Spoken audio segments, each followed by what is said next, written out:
Hello， 大家好，终于更新了。今天这个视频的目的是手把手教大家从零基础开始自学英语。我知道很多同学有一定的英语基础，同时也有很多同学没有任何基础，也没有学习外语的经验，特别是自学外语的经验。这个视频呢，我尽量做到既简洁又详细，会告诉大家每一步该怎么做，该怎么着手，用什么资料，每个资料该怎么用，怎么制定计划，怎么合理安排时间，等等等等。作为一个多年来有从零学习多门外语经验的人，这个视频的内容更多是站在一个迷茫学习者的角度制作的，适合初级到中级的英语学习者，而且会更偏向口语和听力。如果你想重点提升英语听说能力，来对地方了。如果你已经有了中级水平，我建议也可以从头开始观看，以了解整个学习的思路。如果你是这个频道的新粉，我是 Zoe， 现在在德国和法国读社会学博士，会说6门外语，我也是油管的多语言博主。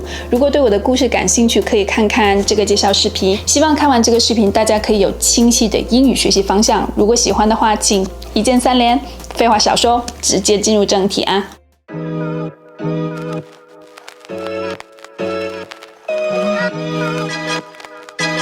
完全零基础需要学字母的同学，可以直接看这个人教版英文字母手写体书写视频。视频配有发音，大家只需要拿个本子反复抄写练习即可。链接我已经放在简介里了。零基础自学的同学，我不建议直接看教材，因为在没有指导的情况下很容易迷茫。所以大家一开始可以先试一试一些有趣的语言学习的 App， 比如多邻国和博数，我已经提过很多次了啊。前期学习的核心是接触和探索这门语言，用一种比较轻松有趣且可执行的方法开启你的英语学习之旅。如果一上来就给大家整一堆枯燥的教材，一堆单词表讲语法，很快就会放弃了。所以一开始主要学习一些非常实用的单词和日常对话入门，不要去担心语法，主要是听和重复单词和短句。每天固定学习15到20分钟，重点是要把这个学习时间固定下来。比如说每天早上8点钟上班前学一下，如果是有时间想添加学习任务的同学，可以把学到的单词和短语抄写下来，加深记忆。一般一个好的习惯需要至少21天后才能养成，除非你是个很自律的同学，否则一开始不要心太厚，能做到这一小步，3个星期后咱们再慢慢加任务啊。A few moments later. 21天后能够坚持下来这个学习节奏，咱们可以开始增加任务。我收到很多朋友留言说自己坚持和 APP 学了很长时间，没有很明显的效果。说实话 ，APP 很适合语言探索和提升兴趣，但是如果想要在这门语言上有本质上的进步，特别是听说能力，还是需要加入结构清晰的内容，并配合大量听说训练。所以下一个阶段的任务，加入听说练习。增加词汇量，特别是核心1000词，构建基本语法，这些内容呢都可以通过教材实现，而且大家前期已经用 APP 稍微入门了，这个时候入教材也有了一些基础，不会觉得看教材是看天书啊。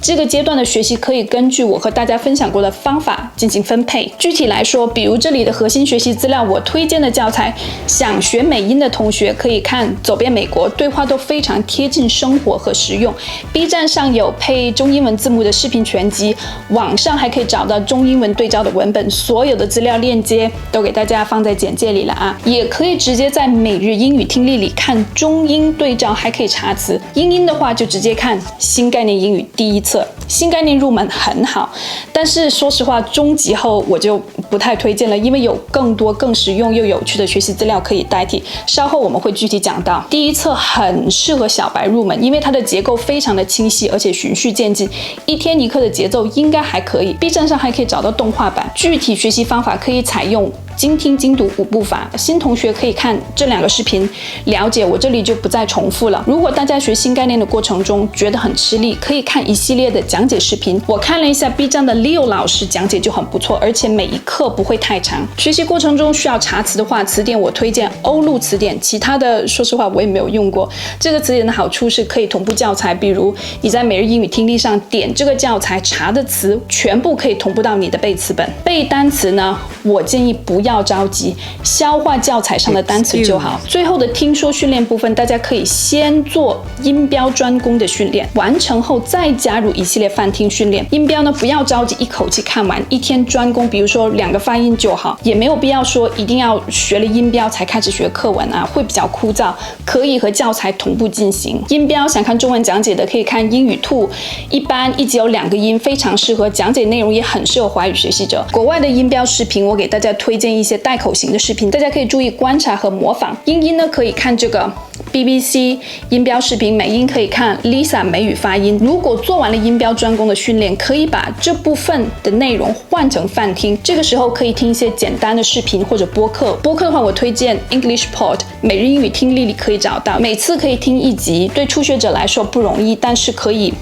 磨耳朵，听不懂不要气馁，主要抓单词，然后模仿和重复。还有一些油管上很火的英语博主，比如说英音的话，看跟着 Lucy 学英语。不过听说 B 站停更了，而且没有英文字幕，实在不行可以看 YouTube 口语精选里的视频，也有 Lucy 的视频，每天看1小集。Lucy 视频的好处就是它的语速比较慢，用词简单，很适合初学者，而且同时还可以学一些英语知识。看的时候呢，最好配双语字幕，明白个大概就可以了。我的学习方法呢是偏口语和听力的，所以以大量的听读练习为主，语法为辅。我个人觉得呢，教材里都会学到语法点，如果觉得学到哪个语法点不明白，可以参考Grammar in Use 剑桥语法这套书，我个人非常喜欢，我也做完了中高级2本的练习。B 站上有全套视频教程，非常适合中国学习者。厉害了，我的小破绽，还真啥都有。2个用法，大家可以每天把学习1小课加入到你的学习计划中。这边看到的视频也就是大概7、8分钟1集，或者你遇到不懂的语法点，可以进去搜索专项做练习攻破。所以第1阶段的学习计划可以给大家这个模板参考，这个是1个小时的学习标配版。如果有时间，可以分2大块集中去学习啊。上班族的话，可以用零碎时间做泛听、背单词、通勤或者摸鱼的时候，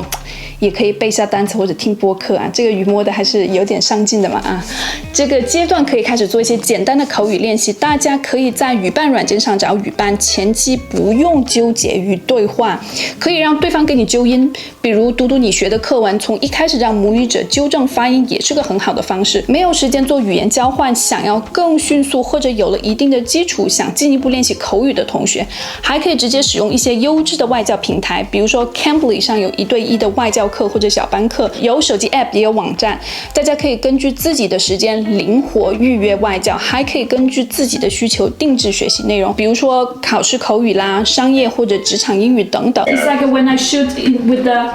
setting. Talking headshots. That's what that's called. I'll put that into the chat for you as well. You call them talking headshots. Talking headshot? Moment. Yeah. 每个星期呢，我建议至少2次口语练习，这个是一个不错的节奏。我个人推荐每次练习不要少于30分钟，而且这个平台的性价比真的还是比较高的，最低1分钟外教低至9毛钱，相当于一杯奶茶线上30分钟外教1对1的课程。如果大家对 Cambly 感兴趣，可以输入推荐码 Zoe2023 免费领取20分钟和外教聊天的试用机会，福利给到大家啊！大家也可以点击简介的链接进入网站，口语练习也要安排起来。这个学习计划呢，只是个参考，大家可以根据每个人的时间、精力和学习能力安排，可以先试学1、2天，然后增减任务。想要增加学习量的同学，可以加入1小节语法小课、口语课，或者说可以听歌、看剧、看电影等等，增加语感和兴趣。初学阶段不要着急，先把基础打好，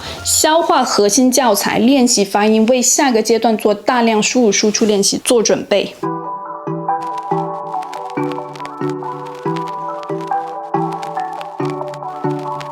欢迎来到中级水平。这个阶段我要分享的内容适合英语基础比较好的同学，或者是学完了新概念第2册的同学。如果你跟着这个视频入门，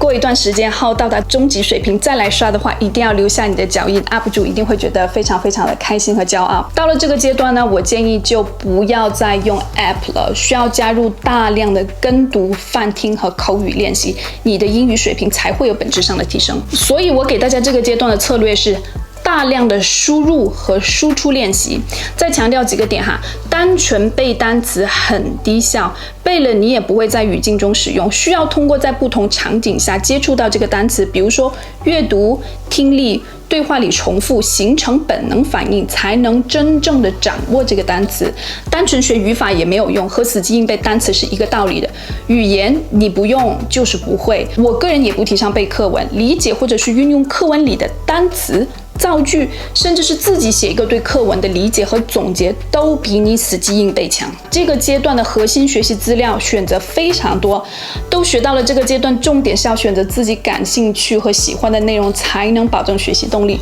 喜欢教材的跟教材觉得枯燥，可以选择一些儿童有声书系列或者一些播客，说有声书像小王子、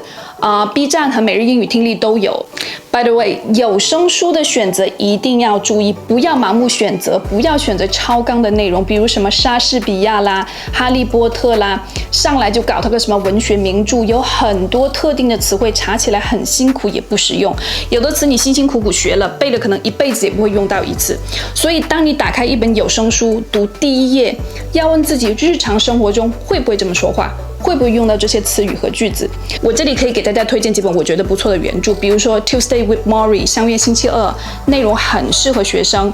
或者说儿童读物，比如说像夏洛特的网。B 站呢有声书 Leo 老师也有讲解，链接都给到大家啊。选自己喜欢的内容，学起来才能够意犹未尽。控制生词率不要超过50%，不然会查死自己，而且会觉得很累。每次学的长度根据自己的进度灵活调整。背单词还是同一个策略，消化核心资料，单词即可。查词顺便加入生词本，便于复习。这个学法你会在大量精听精读练习中重复看到这些单词，这是记忆的最好的方法。零碎时间呢，做饭听，比如说听一集 English Pod、ESL Pod， 或者说 BBC Learning English 的播客。好处是每一集都很短，大家可以一次听一集，反复听2-3次。这个就是中级水平学习计划的标配模板，适合呢从初级到中级过渡的同学。UP 主还给大家提供了一个顶配版本。这个阶段一个很重要的输入练习就是大量的阅读。阅读我建议读英语原著，但是不要读那种年代久远的有些晦涩的文学原著，因为学的单词和句型都不太实用。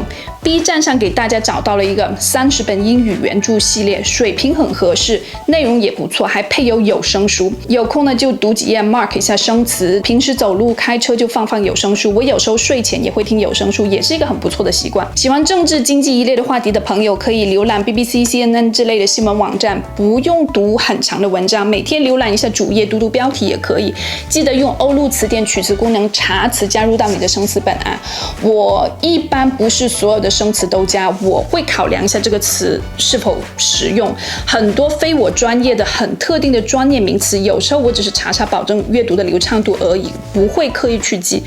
泛听呢，要选择符合自己水平的泛听内容，可以开始看一些博主的英文视频或者 vlog， 比如说 Ali Abdaal 油管的超级学习博主，他的视频内容很适合做泛听，而且能学习到各种高效学习的方法。选择自己喜欢的主题，爱学习的看学习博主，比如看你周一姐啊。喜欢做饭的可以看下厨房的视频，健身的看健身视频 ，gossip 的就看 gossip。这个阶段就是尽量只看英文字幕啦。喜欢新闻呢，可以直接听各种电台，我个人听 BBC 的比较多我是处于辩证理性的听啊，特别是关于中东和亚洲的内容说实话很多时候真的是一言难尽。还有一个很好的泛听资源就是各种纪录片，比如说美国国家地理啦、Vice 啦，还有就是 TED Talk， 播客和视频都可以，这个也适合做你的核心学习资料。B 站上给大家找到了一个合集， YouTube 视频合集上也给大家推了很多名人的演讲、访谈talk show， 刷一些实用的美剧，比如说《摩登家庭》《老友记》，对地道口语也很有帮助。我推荐的这些泛听资料都可以根据你个人的喜好转化成你的核心资料，重点是要有连贯性。泛读泛听资料选择的点是自己感兴趣的，或者是你自己领域的话题，这样听读的主动性就比较高，而且同时可以获得知识。比如说我个人平时会听的英语播客The Economist、经济学人、Think Fast Talk Smart， 讲一些传播学的东西。现在不是开始做自媒体嘛，所以一直在学习，这个叫一箭双雕。New Books in Sociology 和我学术工作相关 ，Huberman Lab 油管上的斯坦福反红神经学教授从脑科学和神经学角度去讲很多学习自我提升相关内容，但是他的每一集播客都好长，2-3个小时的那种。如果你是高阶学习者或者对这些话题感兴趣的话，可以去看看。语法想要巩固语法的朋友，可以直接做剑桥语法的练习，还有可以听个 BBC 6分钟语法。我之前都是每天从家里走到健身房的路上听一集听个2遍到3遍，既可以学语法，还可以练听力。我还会边听边跟读。大家一定发现啊，我分享的内容里不太有写的比重。其实大家在日常学习的过程中都会写，还有一个很好的方法就是写日记，是练习造句和自我表达的好方法。记录今天做了什么，学了什么，自己的感受等等，或者看完一个自己喜欢的视频，写一个简单的总结和想法。大家可以直接用 ChatGPT 改错，记得要告诉你的 GPT， 除了改错，还要重点标出解释错的地方。这个方法我讲过好多次，因为真的很实用。其实到头来还是同个思路和体系，只是给到大家更多的内容参考，更具体的内容。其实语言学习来来回回就是这几样。我看到有同学说我的计划弄得太细了，不好执行，思路要打开啊，同学们要灵活。我做的尽量细的目的是一次给足料，让大家筛选，而不是让大家生搬硬套。这里给大家一个混合学习的思路。如果说你是上班族，没有办法保证每天能够坐下来学习，可以依然保持你每天15分钟 App 的学习习惯，或者说背单词、泛听播客，因为这些都是比较好执行的，零碎时间也可以，而且也不会有地点的限制。我强调这点是因为学习习惯不在于每次学习的量有多大，而是在不能断。然后呢，周末有时间可以再加入核心学习资料系统学习。我建议呢，还可以在周中尽量增加一次学习，这样学习中的间隔就不会太久，尽量保持至少每周能够集中学习2次到3次的节奏。这个节奏的话是可以很快可以看到进步的。标配版和顶配版也可以根据自己的时间和精力混合搭配服用啊。比如第1个月做标配版，只做精听精读加复习单词。第2个月开始加入各种配置，比如说周3、周6比较有时间的时候加入口语配置，周4、周日加入语法或者阅读配置。每天晚上比起刷手机，可以刷视频、美剧、英剧等等都安排起来啊。有时间多听有声书。我都说到这个程度了，还要挑刺的，我真是各位自求多福吧啊！好了，今天的视频就到这里啦。这次更新比较慢，因为确实需要花时间筛选整理适合国内学习者的资料。如果觉得这个视频有用，请给我1键3连，多多支持。下期视频再见啦，拜！